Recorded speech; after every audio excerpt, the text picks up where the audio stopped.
is happening, Magnus? Get over and follow the critical drinker. Tell him Tyrone Magnus sent you. Now, are you ready to laugh? I am. Oh dear, 2025 hasn't exactly been a bumper year for the MCU. Nope. With back-to-back flops in the shape of Brave New World and Thunderbolts. Yep. And yes, with less than 400 million at the global box office and its theatrical run all but over, even the most die-hard shills have been forced to concede that Thunderbolts is absolutely Very true. A flop. And Yep. call me crazy here, but something tells me that Ironheart isn't going to turn things around for them. Nope. You've bitten off a hell of a lot more than you can chew. I can chew a lot. That means that everything now rests on the Fantastic Four, the third attempt in the past 20 years to make Marvel's first family work on the big screen. And I think it's fair to say things aren't exactly shaping up well for them. I mean, It started out well enough. The first trailer came out to a Not for me, it didn't. mostly decent reception that actually generated some positive buzz for a change. Imagine that in 2025. People were appreciating the comic-accurate costumes, the charming retro-futuristic 1960s aesthetic, the emphasis on family and teamwork, and the prospect of Family. a Galactus that was more than just a giant cosmic space farts. Great stuff, Marvel. After half a decade of generic, forgettable slop, the MCU finally seemed to be doing something with a unique look and feel again. They were Yeah, I still didn't see it. fully embracing their comic book origins, goofy costumes and all, instead of trying to make everything look cool and slick and modern. Maybe, after a quarter of a century of failed attempts, someone might actually do justice to the Fantastic Four. Wrong! But leave it to Marvel to snatch defeat from the jaws of victory. The problem started out small. That was my best Lex Luthor. I was trying not to go too far and blow your eardrums out. My best Kevin Spacey. Yeah. One from Superman Returns. But I couldn't really get it all in. I really wanted to holler louder, but, did my best. Well, at first, like the casting of Reed Richards, which turned out to be trickier than expected. Apparently, the studio approached at least 3 other actors to play Reed, and they all turned it down. But why would they do such a thing? Who in their right mind would turn their back on a leading role in a big-budget Marvel movie with a huge paycheck at the end of it? Well, if I was a cynical man, I'd say it's because they wrote Reed. I had never heard that one. Oh, this is interesting. Oh, that is interesting. So 3 other people were offered it before him? Okay, so real quick, before we jump on this, I'm going to check this movie out purely out of morbid curiosity. I already know that the movie is capital W-O-K-E. Why? The big rumor is that they chose Pedro Pascal at the end of the day because the cast was too white. I am a fan that says, no matter what, keep the character what they are and what they always have been, okay? Just keep them accurate, all right? If they're white, keep them white. If they're black, keep them black. If they're red, keep them red. If they're yellow, keep them yellow. If they're brown, keep them brown. Get what I'm saying? And everything in between. Keep them that. Make them what the fans have grown to love in the first place. Don't switch them up. Now, they also talked about bringing in a female Silver Surfer. Remember that rumor? It came true. Okay? People were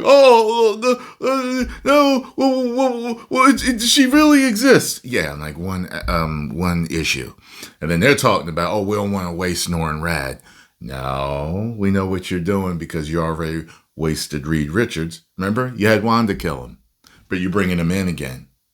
So what you just said made no sense.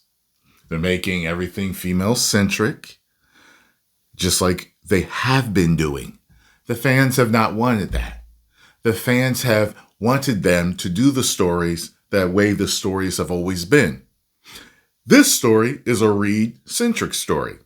Mainly revolves around them as the leader, but yes, they're a family and they focus on different characters at different times, but we know Reed's the main guy. So, under the woke umbrella, what do they do all the time? They race swap, so they've already done that, okay?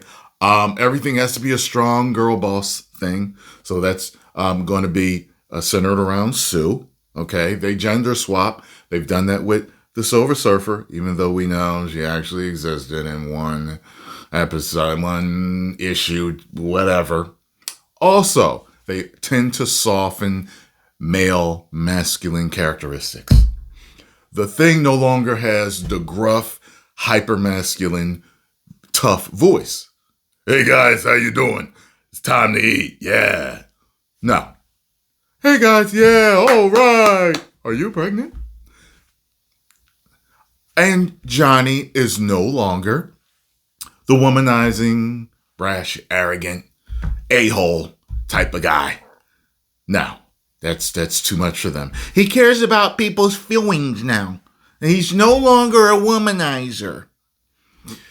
All of the elements are there. And the coup de grace, the cherry on top, is that there's going to be gender politics revolving around Sue. This is all the woke talking points. It's all there. It's very rare that something woke wins. The majority of it turns to shit. So, we'll see if this will be a hit. I will let you guys know if I like it or not. I liked the first season of The Last of Us. I did. But, the majority of the fans gave a backlash when they deviated from the story in that one episode where the director said he needed to fool the audience into watching a gay love story. No, you didn't. You didn't have to do that. That's a complete lie. Because we already knew that Ellie was bisexual in that DLC. Not bisexual. She was lesbian in that DLC. And I even commended them for breaking down barriers for that. So, can't lie on the fans and say that the fans are misogynistic or they're racist or they're some type of istophobe. They're all lies. To be a weak, cowardly pussy who gets Went on a around rant. by his far more powerful and assertive wife for most of the Yep. movie. And the leading men of Hollywood are getting almost as tired of playing characters like that as we are of watching them. Yep. Go look at that reaction I did to them in the elevator. Her voice is deeper than the rest of the men's voices. Why? But then, like a knight in rainbow-coloured armour, a saviour arrives So to pick masculine. up the mantle. You'll never catch me licking a rod. Ever. Okay? Ever. Even when I ate candy canes, I'd bite them on the side. That's right, it was Pedro I'll appear in literally anything Pascal, an actor that clearly saw the meme about him taking on far too many roles and said, Let's keep going. hey, who knows, maybe Pedro would buck the career-long trend of taking on high-profile but inappropriate roles and deliver an absolutely killer performance as Reed Richards. But then there was the casting of Vanessa Kirby as Sue Storm, who's 38 in real life and somehow manages to look even older on screen. But, Pascal is like 50, so it would have been pretty weird to pair him up with some hot young 25-year-olds. Nothing to worry about so far, so let's keep going, shall we? Then Vanessa revealed in an interview with Entertainment Weekly back in April that this movie was going to explore the gender politics of Sue Storm and women's 1960s culture. Exactly. Fuck.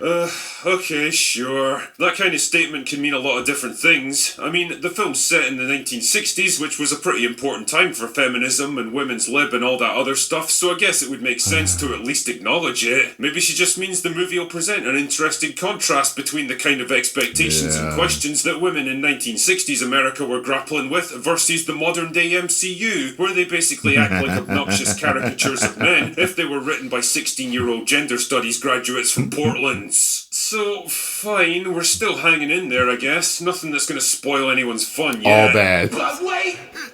There's more! Then there was the decision to make the Silver Surfer, one of the most iconic antagonists in all of the Marvel comics, into a female. Because of course. What drink are you, clueless connoisseur of comic calamities, I hear you say? If you read the Earth X limited run comic from 1999, you'd know that there's an alternate universe where Shala Bao becomes the Silver Surfer instead of Norrin Rads. Thank you, imaginary strawman that I used to awkwardly transition into my next point. There was indeed a female Silver Surfer in a limited run series set in an alternate reality from 25 years ago, so I guess that technically makes this lore accurate?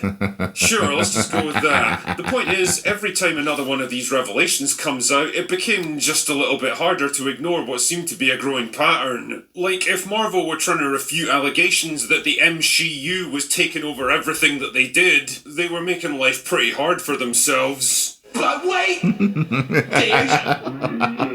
And then, last week, we began to hear reports of a test screening for the latest cut of the movie, where major details of both the plot and the ending were leaked. A test screening that basically confirmed everyone's suspicions. Now, I'm sorry for what I'm about to show you.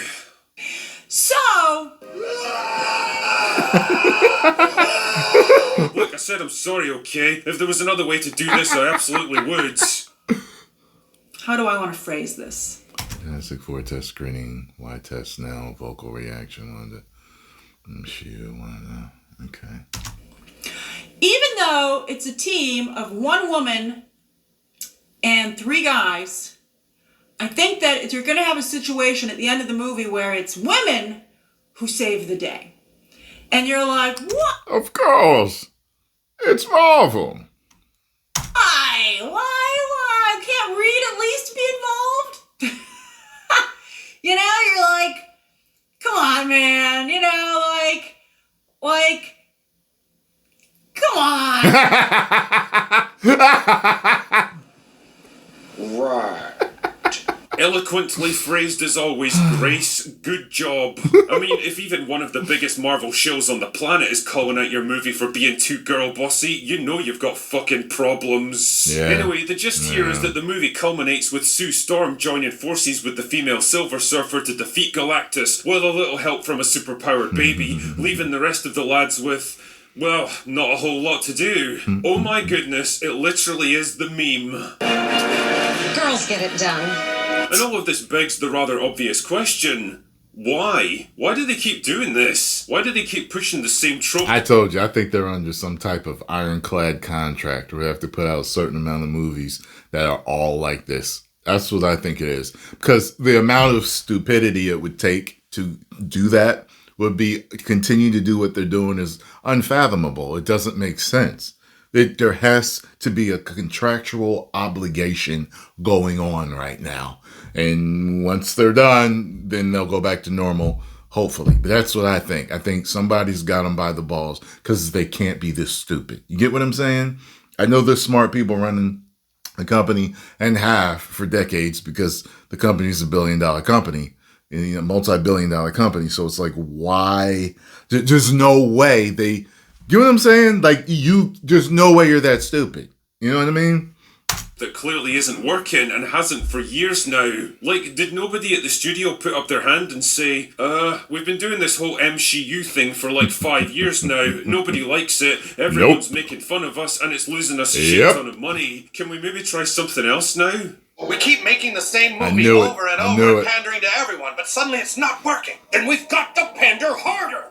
When I think of Marvel and their beloved girl bosses, I'm reminded of a junkie trying and failing to get clean. They know that what they've been doing is slowly killing them. They try hard to get away from it and find a better way of living, but somehow they always drift back into their old habits. Damn shame. By all accounts, the test audience was pretty unimpressed with the film, especially the decision to sideline 3 out of the 4 members of the team. I mean, the clue is in the title, lads. It's called the Fantastic Four. But who knows? Maybe there's still time for them to rework the ending, give the boys a chance to be heroes for a change, and ditch the girl boss who does everything trope once and for all. I hope for their sake they do, otherwise they might just find themselves with 3 flops in a row this year. My hopes, however, are not high for the Fantastic Four. Anyway, that's all I've got for today. Go away now. I understand exactly how you feel. I actually can't wait to go see this. I do. I am so curious as to how much they're gonna F up.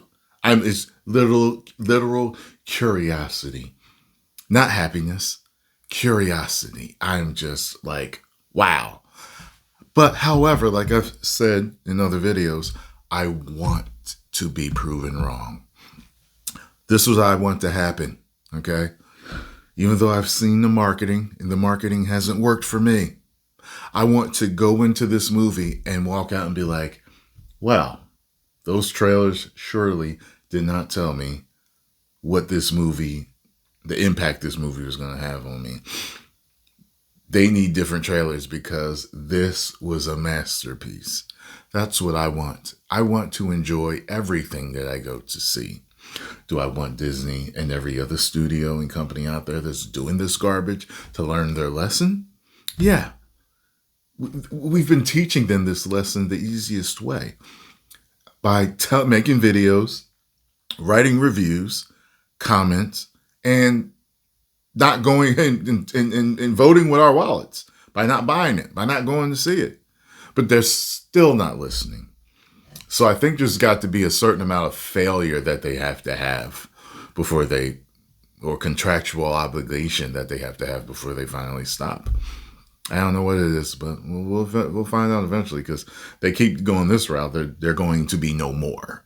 The company will implode and they'll go bankrupt and that'll be it. Or maybe somebody will buy them or I don't know, but I don't think they have much time left. 10 million subscribers. Woo!